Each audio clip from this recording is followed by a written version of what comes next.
lies you've been telling yourself about perfectionism need to end. They are the origin of your self-destruction.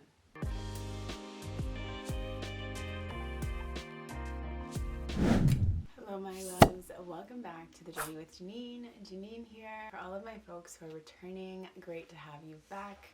So much love. And for those of you who are new, this is a space where we discuss all things mindset, harnessing your inner magic, and making the most of your personal journey. And as a recovering, reformed perfectionist, I thought this was one of the best ways to start off October and navigate through exploring how self-sabotage is literally just killing your life and how we can just rebirth out of that. So personally, I have a very long resume of perfectionism. Yes, I do. From elementary school, high achievements with grades and extracurriculars and, being in leadership roles and captainship and all of these things. And while I appreciate the muscle of strength that it's cultivated in confidence and capabilities and a diversity of skills, it has also been like an Achilles tendon for weakness to explore uncharted territory, because I feel that I have to be good at it as soon as I start. And that can be tough. Like, my journey has been that I will tell myself no to things that I don't forecast that I will be good at immediately. And that's pretty self-destructive, because while I know myself pretty well and I've been on this journey with me and seeing, where I've been really strong and where I haven't, it puts you in a prison. It puts you in a position where you can't expand out of what has been, and you're only allowing yourself to live in a trajectory of what has worked before, what would be similar to before. I just believe that life is meant to be so much more than what results we've received in the past to dictate what can be, what possibility exists for our future. I've worn perfectionism as a badge of honor for a long time, because it establishes this identity that not only do I get stuff done, I get it done well, and it's an expectation that I'm putting there for myself and whomever I'm self-identifying as a perfectionist to. And while yes, I find that it's important that I redevelop my relationship with perfectionism, because it doesn't let me be messy.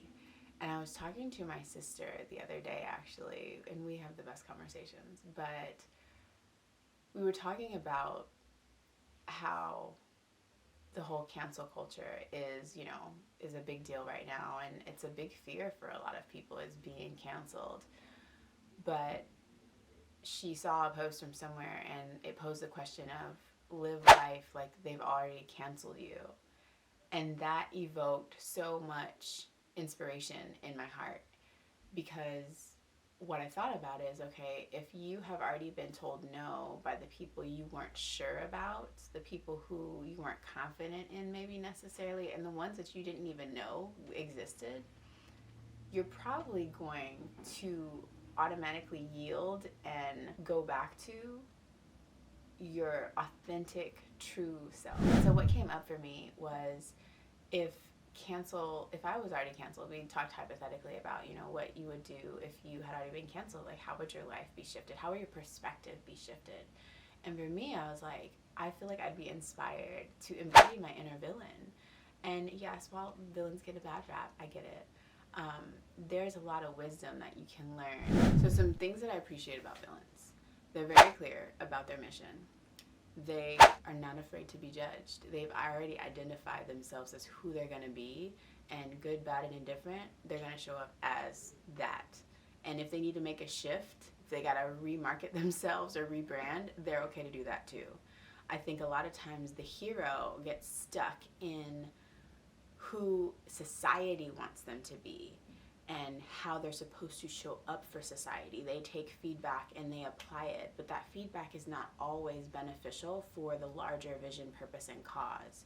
So living in this villainness and deconstructing the prison of perfectionism, I think really go hand in hand, because they're calling you to be in your fullness, to not yield to the opinions around you. You can hear them out and take them into consideration, but they're not at the board meeting deciding what is next and what the plans are for this next season in your life. Also, villains aren't fazed by failure. Yes, they'll have a little temper tantrum here and there and, feel a little defeated for a second, but they're going to be back. They're going to be back, and they're going to go forth and take the day. So what I'm learning from this whole perspective of maybe even embracing a little bit of your inner villain is to really stay true to the cause, and to stay true to the cause at whatever cost.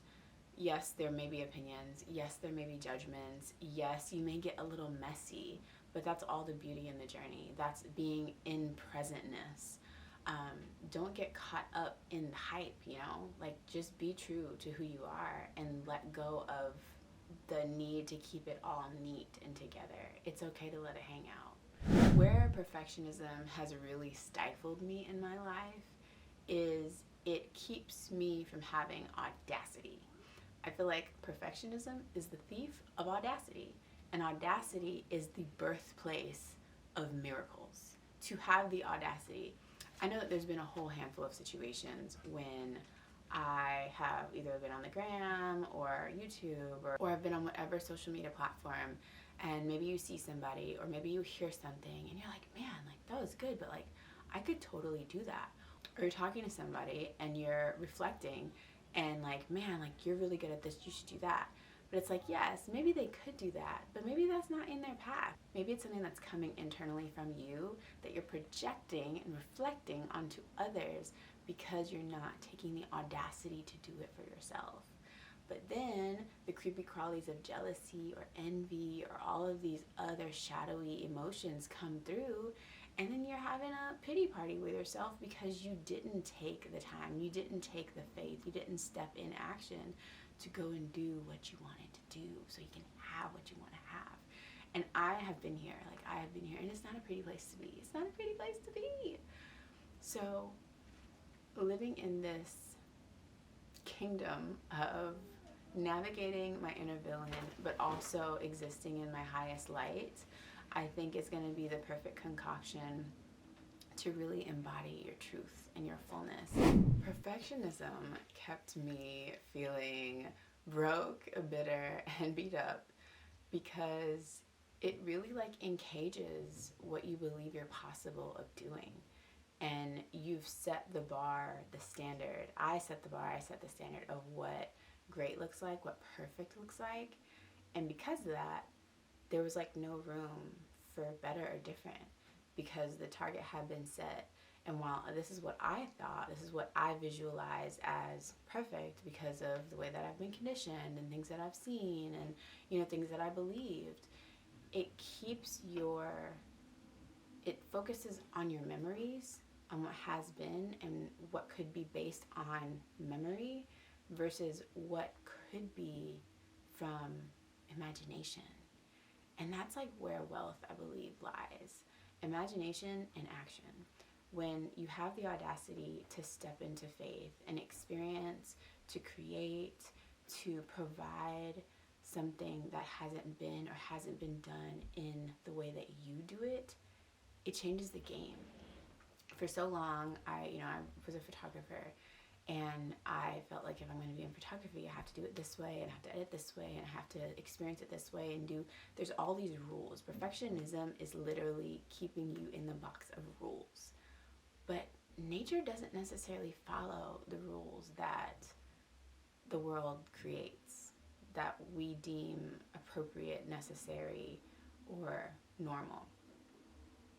The laws of the universe create so many possibilities while having a simple essence and narrative that keeps things in balance while still being extraordinary.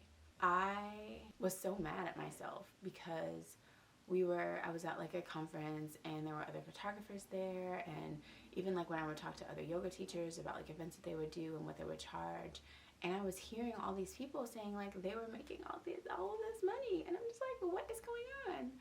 I set myself up for the fumble because I felt that if my service, if my whatever wasn't at X, Y, and Z level of perfection that I again created in my head, these standards, these rules, then I could only attain this amount of money. But the thing is, I'm long arming all of the people who value what I already have right now, who value the experiences that I provided at that time in that reality, and basically said, no, your truth, your opinion isn't valid. And only this prison of perfection is what I can base my abundance off of. And so I'm just going to lower the standards. And so that's, I think, the double-edged sword that perfectionism can offer that really can put us in a hole. And I think in order to get out of that, what I found that helped me get out of that was just really living in audacity. Like, not being just crazy, but living in audacity where it's like, how good can it get? What if I did this? What if it was possible? What if it worked out? And when we live in more of that essence, then like literally the universe, the world, life opens up and the floodgates just are there for you. Like, it's all over the place. When we live in this sense of audacity and really allow ourselves to be bold, to release the rules and experience the essence of what is, the floodgates open and possibility is endless. So how did I step into audacity from being a perfectionist? Well, one of the things that I did is I had to kind of get angry. Like, I think that when you're in the mode of like people pleasing and like toxic positivity, that you can really settle for very little. You just settle. You settle for super low standards of yourself. You settle for low standards of what other people are willing to give to you. And you're just really so focused on like what you're creating, if it's perfect. But are the things that you're receiving, are they matching that energy that you're giving back? But in a way that's still allowing the goodness and the full abundance of what you're creating to exist. And so when I finally got angry and said no more, and like, you gotta say no. Like, I said no. I was able to reframe my mind of who I really could be and release the disbelief that I had to play by these rules. The only rules that you have to play by are the ones that you create in your mind. Something that I also realized about how stepping out of perfectionism and into audacity is realizing that perfectionism is usually really thought-based. It's constant analyzing, did this happen good enough? Is this going to be worthwhile? Did I do this enough? It's so focused on enoughness. Does it meet the standard? Did it hit the bar? Did it do enough? And audacity is straight up, it's action. It's being bold, stepping outside of the box. It's coloring outside of the lines, and it's seeing the beauty of the outstanding, of the somewhat irrational, but in a way that is bold and powerful. And it's an energy that requests that we receive the belief that we offer. I'm gonna say that again. It's an essence that requests the energy that we believe in. So if you're big and bad enough to say, hey, I'm gonna go and present to X, Y, and Z people, and this is my pitch, even though maybe you're a small company, or maybe you just started, or maybe you are stepping into a journey that's really difficult and challenging, but you're like, I'm gonna have the audacity to show up for myself every day, even when the results aren't immediate. That then is putting in your request to receive back what you're giving. And when I did that, things changed. My prices clearly went up, and what it gave me also this confidence to also provide a better essence, because I wasn't trying to color just in the lines of what I decided was perfect. Instead, I saturated the full success that I was capable of by just being in flow. And flow state is something that I know there's like so much research about, but allowing myself to be more in flow and instead of in that box of perfectionism kept me out of that mental lethargy and really allowed a lot more clarity in my being and existence and embodiment. And that's really, I think, the difference, and where there's so much strength in audacity, there's so much strength in presentness versus perfectionism, because it really just puts you in a prison. It puts you in a prison, and I've been in that prison, and it's not a good place to be. I implore you that as we navigate into all the spookies of October and all things Halloween and festivities, to really allow yourself to release your perfectionism. Just take that hat off and put it down, and see what you can do when you lean into a little bit of audacity. And maybe that's a little bit triggering for you, possibly, and you're like, well, I have a bad connotation, or audacity left a bad taste in my mouth. Personalize it to you. Personalize how large, how small audacity is to you. But it's kind of like this essence of like daring yourself to do amazing things. I dare myself to go and be amazing today. How are you going to dress? How are you going to talk?